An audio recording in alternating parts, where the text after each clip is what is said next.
question suivante, question d'Hervé. Alors, on est en plein dans l'actualité. Comment évolue le marché immobilier à Paris et en Île-de-France? Où en sont les prix et comment, selon vous, Maître Clermont, vont-ils évoluer? Alors, les prix aujourd'hui à Paris et en Île-de-France. Je crois que la bonne surprise, c'est que le marché se maintient. Le marché se maintient. On avait pu constater une petite baisse des prix, mais là, on voit bien qu'il y a une toute petite baisse des prix. On devait à Paris arriver aux 10 800 euros. Voilà l'image magnifique qui apparaît. Voilà, c'est plus simple avec un graphique. Donc, dans Paris intramuros, on atteignait les 10 800. On a baissé un tout petit peu. Oui, parce que c'est ça, les notaires, vous nous indiquiez régulièrement, en tout cas ces derniers mois, et beaucoup de réseaux disaient « Attention, ça y est, à Paris, les prix commencent à baisser », ce que vous voyez en fait dans les derniers avant-contrats. Et puis là, on voit la dernière note de conjoncture, et les prix à Paris, finalement, ils remontent un tout petit peu. Donc, on est plutôt sur une stabilisation des prix. On est objectivement, réellement sur une stabilisation. Il y a peut-être un petit peu moins d'acheteurs, on vend peut-être un peu plus lentement. Ça, c'est ce qu'on peut constater dans nos études. Ceci dit, alors, c'est vrai que c'est la période printanière et au printemps, on achète. Donc là, il y a beaucoup d'achats. Et en toute objectivité, les prix ont stagné et remontent un tout petit peu. Et c'est vrai que ça dépend aussi des produits. D'accord ? Les produits avec défaut se vendront beaucoup plus difficilement aujourd'hui qu'ils ne se vendaient dans le passé. Et les bons produits se vendront.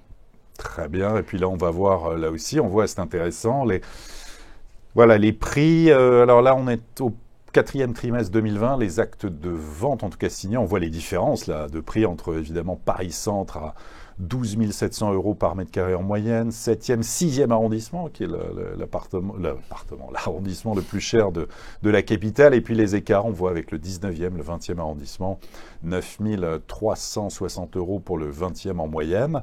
Là-dessus, un commentaire sur l'évolution des prix dans les arrondissements on voit bien que les quatre arrondissements, Paris-Centre, avec les 3 autres arrondissements, c'est le cœur de Paris. Le 5e qui se rapproche pas mal du 7e, quand même. C'est assez surprenant, mais c'est comme ça maintenant. Voilà, sur Paris Intramuros. Paris Intramuros, on sent quand même une petite... on a quelques clients qui quittent Paris. Alors ça, voilà. Ça, c'est le mouvement, ça y est. Nous disait il y a un mois et demi, Maître Thierry Delsal, qu'il sentait ce mouvement de départ. Vous le confirmez depuis aussi dans vos études? Je le confirme, on a besoin d'un peu de verdure. Ouais. Et je crois très sincèrement qu'on est à une étape assez étonnante. Le télétravail, c'est une révolution. Ouais. C'est une révolution, on n'en est qu'au début, je pense. Aujourd'hui, les gens prennent conscience qu'ils peuvent travailler de chez eux, quitte à venir à Paris 1 ou 2 journées par semaine. Mais dans ces cas-là, quand tu peux travailler de chez toi, tu préfères avoir un petit chez toi, tu préfères avoir un jardin, un peu de verdure, et être un peu plus loin de Paris, avoir un peu plus d'espace.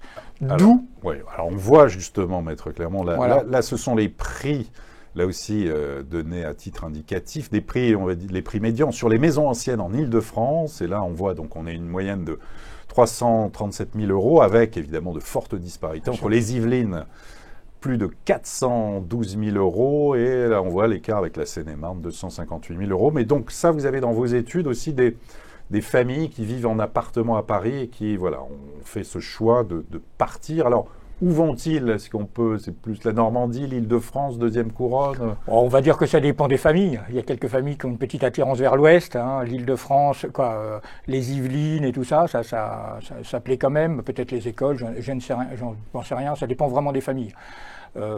Avec les enfants, on ne va pas très loin de Paris, d'accord. C'est très rare. Alors on a quelques cas où les gens s'expatrient presque, puisqu'ils partent dans d'autres régions, mais vivre de nouvelles aventures, on va dire. Mais ce qui compte, c'est le jardin. Voilà. C'est vraiment l'espace. C'est vraiment l'espace. Le cadre de vie, la qualité de vie. Ouais. Et on voit bien que la valeur refuge chez l'immobilier, parce qu'aujourd'hui, dans l'année passée, vous étiez où? Chez vous. Ouais. D'accord. Et voilà, votre toit, il était là, et la pièce en plus. Absolument.